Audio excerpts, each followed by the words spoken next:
안녕하세요. 보험지식 저장소의 최민수입니다. 오늘 영상의 주제는요, 나는 억울한데 왜 보험회사 직원들은 쉽게 소송을 가지 않는 것일까? 라는 질문들에 대한 답변이에요. 저한테도 교통사고가 발생하시면 블랙박스를 보내면서 과실에 대해서 좀 조언해달라는 분들이 종종 계세요. 그러면 그러한 질문들에 대해서 제가 저의 경험칙상 최대한 설명을 드리긴 하는데요.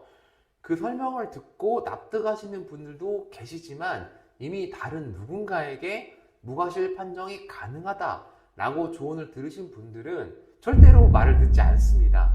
그렇다고 저한테까지 화를 내고 그런 건 아닌데요. 제가 돈을 받고 조언을 드리는 게 아니다 보니까 그냥 이제 설명을 듣고 알겠습니다 하긴 하시는데 이미 마음속에 그분은 나는 무과실이라고 좀 정해져 있는 듯한 그런 뉘앙스로 질문을 하시는 분들은 어떻게 조언을 드려도 소용이 없더라고요.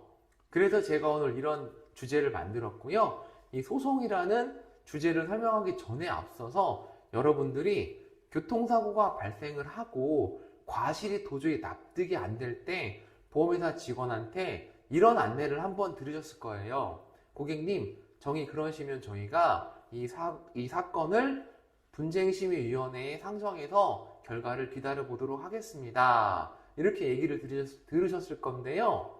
그러면 여러분들이 열심히 이 분쟁심의위원회에 대한 검색을 막 해보시겠죠. 그런데 검색을 해도 보통은 이런 얘기들이 더 많을 거예요. 분쟁심의위원회를 가게 되면 명백한 무과실도 일부 과실이 있는 것으로 나오니까 분쟁심의위원회를 거치지 말고 바로 소송으로 가는 것이 좋다.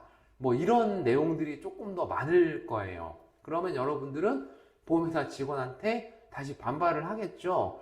저 분쟁심의위원회 가고 싶지 않고요. 바로 소송으로 해주세요.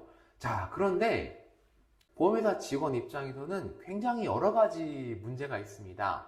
자, 일단 첫 번째로는요. 보험회사는 이제 금융당국의 관리를 받죠.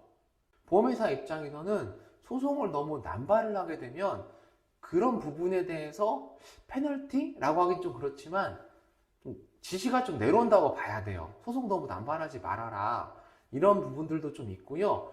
그리고 두 번째로는 요즘 같은 경우는 워낙 블랙박스가 아예 일반화되었고, 그러니까 보급화를 넘어서 대부분의 차들의 블랙박스가 다 장착이 되어 있는 데다가 고질적인 어떤 보험회사에 대한 불신감, 그리고 넘쳐나는 정보들 때문에 교통사고가 발생을 하면 무과실을 주장하는 고객들이 굉장히 많아요. 그러면 그 많은 사건들을 전부 다 소송으로 이어갈 수는 없단 말이에요. 그렇게 되면 금융당국에서 보기에는 그럼 너희들은 도대체 뭐 하는 거야?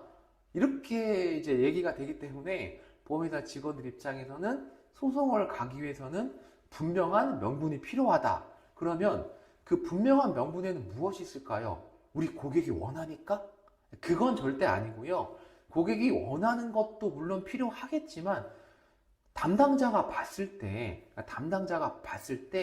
이 사고건이 정말로 소송까지 이어갔을 때 무과실이 나올 만한지 아닌지 이게 더 중요한 거예요. 그러니까 여러분들은 어떤 굉장히 유명하신 분들의 비슷한 영상을 참고하시거나 직접 자문을 받은 그런 결과들을 굉장히 중시하는데요.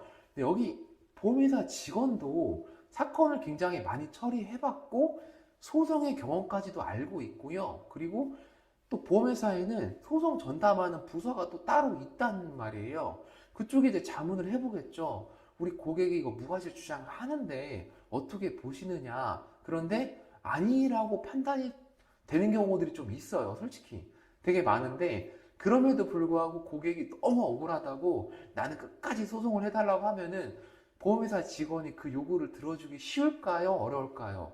굉장히 어렵습니다.